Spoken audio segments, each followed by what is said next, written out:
You know, in the past, I've shared that churches are really fascinating places to be a part of, right?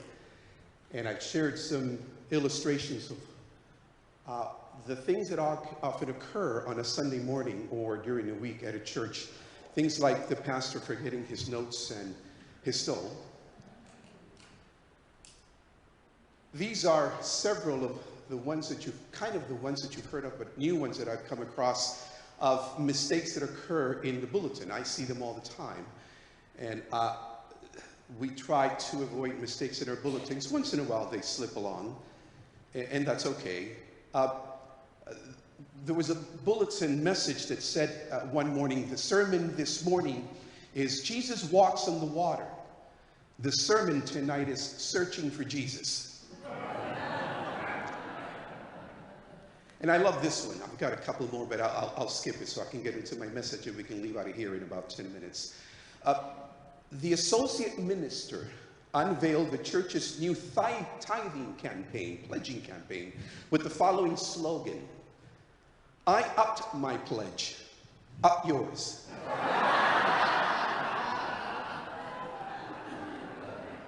Which leads me, seriously, to thanking you for your gifts and your giving. Without your pledging, your commitment to give consistently and faithfully to your church, without that, honestly, we couldn't be in this holy space and do the things that we try to do our best to meet the needs of one another and of the world outside. So, up yours. The gospel for this morning is Matthew chapter 4, verses 12 to 22. But because of time, let me go ahead and jump straight to verse 17 through verse 22. So you might see it a little bit advanced. There we go. Thank you. Thank you, Walter. I'll read from verse 17. From that time on, Jesus began to preach after his baptism and so on. And here he is beginning to preach. Turn away from your sins, he said. The kingdom of heaven has come near.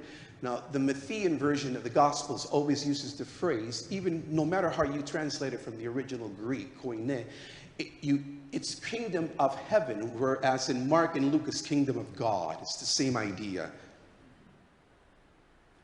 One day, Jesus was walking beside the Sea of Galilee. And there he saw two brothers, Simon Peter and his brother Andrew. They were throwing a net into the lake because they were fishermen.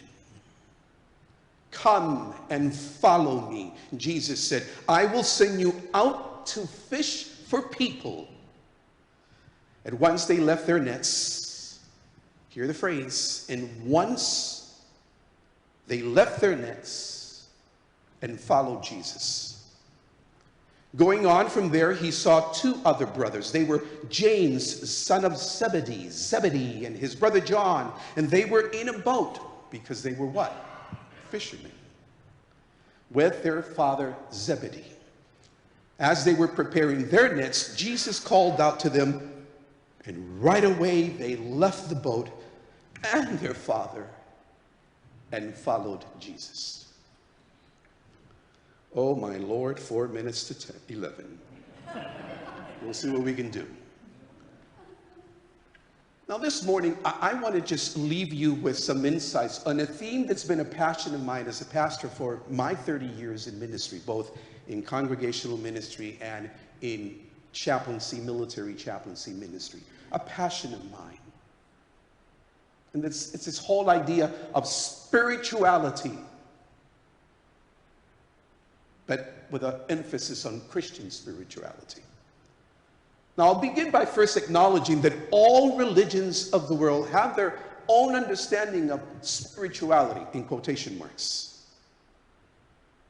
And that in the postmodern words, for example, you hear people say things like, I'm spiritual but not religious, to kind of mean that they have a subjective driven form of connectedness to something greater than themselves. but it has nothing to do to a religious faith per se. Or maybe not. Because everybody has their own idea of what spirituality looks like or is in their lives. And of course, even among Christians across the denominational spectrum, this whole idea of spirituality, that's still nebulous. If you were to put a Latter-day Saint, commonly known as a Mormon, a Roman Catholic, and a Pentecostal in a room and tell them, come up with a definition of spirituality, good luck. Spirituality, it's sort of a nebulous idea. It's out there somewhere. We kind of know what it is. We're really not sure. Todd, for example, was raised in a very fundamentalist background, right, Todd? Him and I have a lot in common. I came to my path in Jesus Christ through that context. Very fundamentalist, very conservative. Oh my gosh. I still have meaningful memories of that experience, but some that I don't want to remember, right, Todd? Whatsoever. What is this spirituality thing? I believe that spirituality, specifically Christian spirituality, in the broadest sense, is something that you know it when you see it. But I don't want for a moment for you to think or assume that I mean that there's some external component, something you have to do, a liturgical style, certain words you've got to learn, a model of prayer and meditation, a particular ancient incantation that you have to learn or any of that. No. Or worse, that you have to spend hundreds of dollars to go to some weekend retreat on spirituality, which I think is great, and we ought to once in a while. But it's not something that is necessary. That at the end of it all, you end the retreat and you're so excited, you're so filled with adrenaline that you can walk through burning coals or jump 1,000 feet. Bungee jumping. I don't do bungee jumping. The craziest thing I ever did was to have to cross literally one ship to another on a undersea replenishment because they needed a test dummy. And I volunteered. Never volunteer in the military. See, those notions of spirituality, it's not that they're wrong or bad. It's that they are unnecessary. I like the definition provided by a writer, one of my favorite writers. His name is Alistair E. McGrath, in a book entitled Spirituality: An Introduction. In it, he gives a description, broad description, and then what I've done is to broaden it for me, or rather granulate it for me a little bit further down for me. And this is how I describe or define Christian spirituality. Christian spirituality is the quest for fullness of life in Jesus of Nazareth via the sacred pathways of seeker to follower to disciple, with a goal. And you've heard me say this on more than one occasion. For the transformation of the world in big and small ways. That however it looks for you, whatever that looks like for you, spirituality, Christian spirituality, that ultimately for me, I can only speak for me, it's about Jesus of Nazareth in his life and ministry and resurrection, pushing me towards what? Not just self-enlightenment for myself's sake. That it's not about me because I'm not the center of the universe. That spirituality ultimately is about you discovering your God in your place under the sun and finding joy and meaning, and then what? sharing it with the world. In today's gospel lesson in Matthew, we see Jesus beginning his ministry by calling those who would eventually become, years down the road, they started as seekers in their own faith. They were good Palestinian Jews, seekers of their faith, who were then invited to be followers of this Christ. But they did not become the great disciples and apostles and great leaders of the very early church by some magical moment. It was a process of growth and encounter with God and their world. And years down the road, they became the first generational people who introduced the world to the way of Jesus. Each of those men and later women were called to be the pioneers of their faith. It did not take a moment or one step. It wasn't a significant conversion moment, but that their spirituality, where they came to be at the end of their lives, this sacred process from seeker to follower to disciples of the Christ, was a process of growth. So when he invited them, they not only followed the Christ, but they literally left everything behind to become disciples and fishers of men and amazing human beings years later. And that's hard for most of us. See, because in our culture, we believe instant religion, instant coffee, instant food, microwavable spirituality. I'm suggesting to you that true spirituality is a process, and it's hard sometimes. It's a molding of character and spirit. It's a molding of mind and heart for you to be able to someday, all of us be able to someday say, Jesus, you really mean everything to me in such a way that I render my whole life to you and I give it to the world. I'm not there yet. The way I see it, Jesus was calling them to move from sacred pathways, again, of seeker to follower to disciple. And it's not a one-time event. And that's because those sacred pathways of spiritual growth have the potential to lead you and me to a number of qualities I want to leave with you. You see, I know that you have reached there. By the way, I know folks in this space that are either there or almost there. But it never ends, even when you think you're there. It hasn't ended for me. I'm still being molded.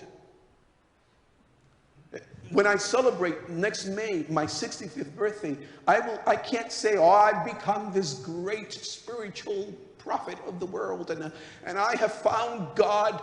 No.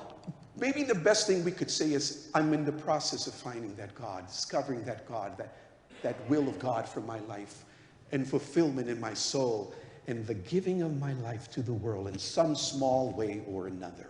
And that's what spirituality leads to. But there are certain qualities I want to leave with you. I'm going to leave with you 4, and then the 5th one, I'm going to continue it in my sermon for February the 5th, because I ain't going to be here next Sunday. I wonder why. The first is that you know you're kind of there. It's still a process, though. It never ends. When you enter a deeper and wider appreciation of God's unrelenting grace. When you understand what grace really means in your life. That you and I no longer become slaves to this world or the yearnings of this world, even though we are in this world. You understand grace. You know it when you see it. You know you've reached, or kind of reached, a level of spirituality consistent with encountering this Christ when You open your hearts to embrace our responsibility, your responsibility to the world, until you and I realize that we are responsible for the care of the world in some tiny way or huge way we have not yet discovered, in this preacher's humble opinion, real spirituality. Third, when you know you're almost there, kind of there, till the day you're no longer on planet Earth, and you discover that in you there's this capacity for resilience to the struggles of life, no matter where and what they may be. You understand that in life, strength can only come from God when the rubber meets the road. And you don't worry about what the world or what the rubber or what the body or what the mind or whoever tosses at you, because you have been strengthened by the God of your resilience. And we open our eyes to the power and the beauty and the value of worship, so that worship doesn't become a burden, but worship becomes a joy. You're almost there. And finally, when you and I unclutter ourselves from the junk of this world.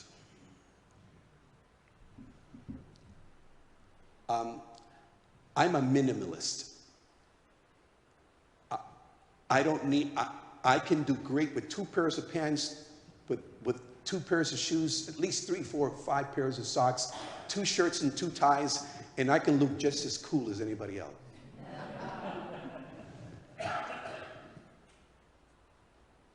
Clutter. There's something about clutter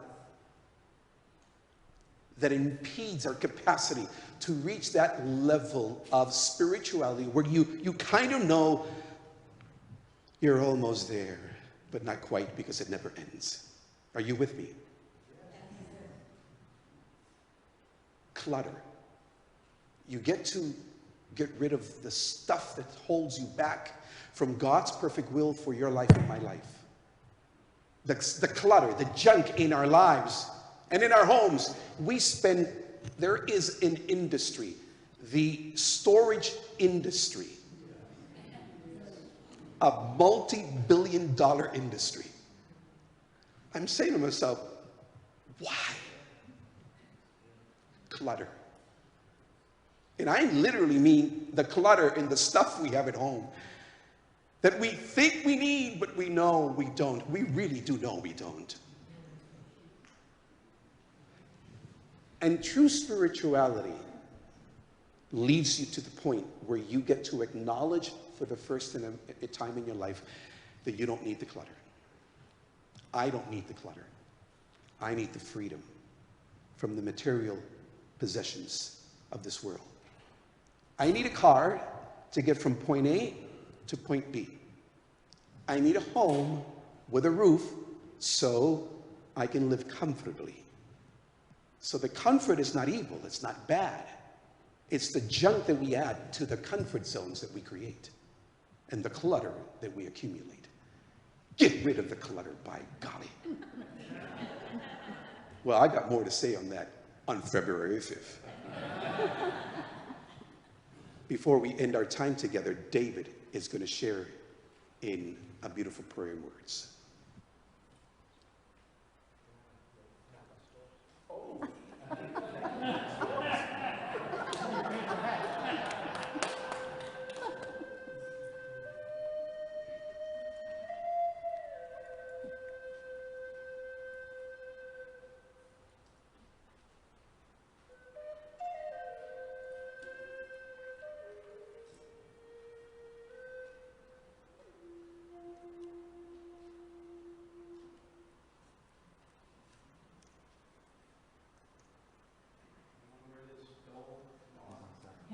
I want to wear this stole not just because of our native culture, but also in memory of Roberta Blick, who made it for me.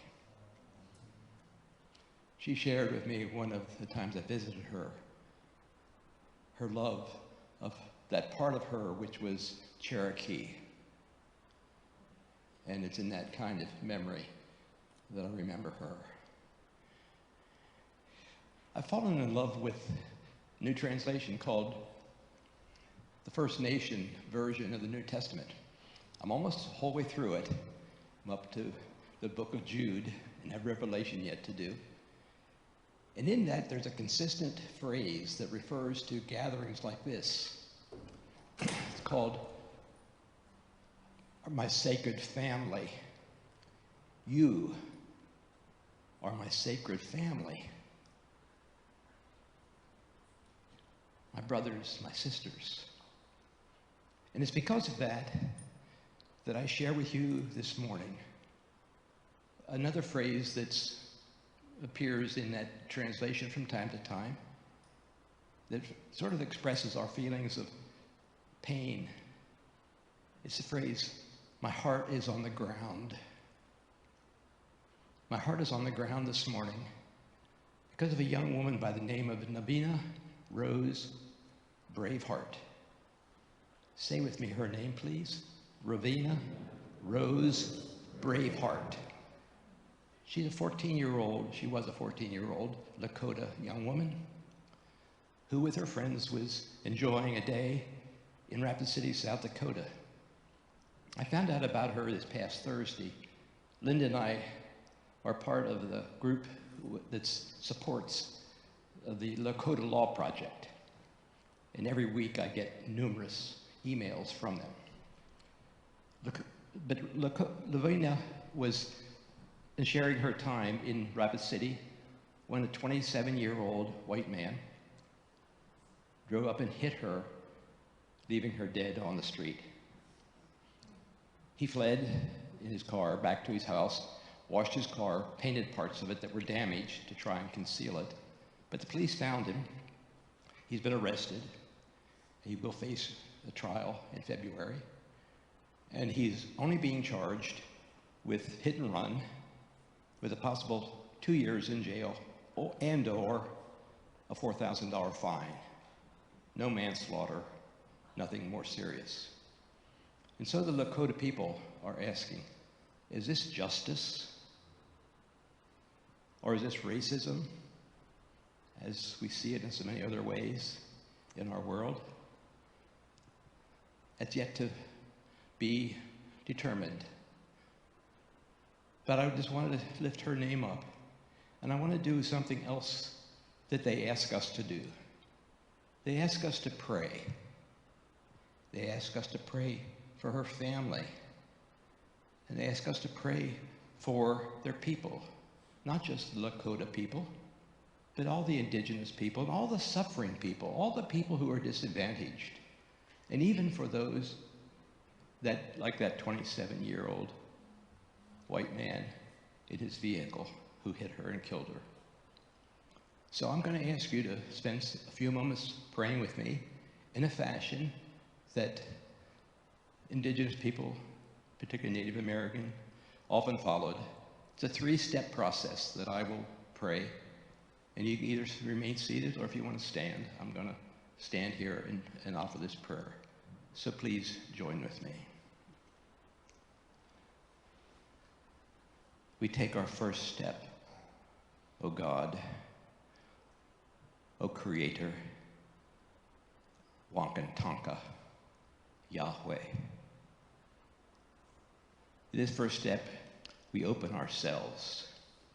We become naked. We become totally receptive to your creation. You've given us 5 senses.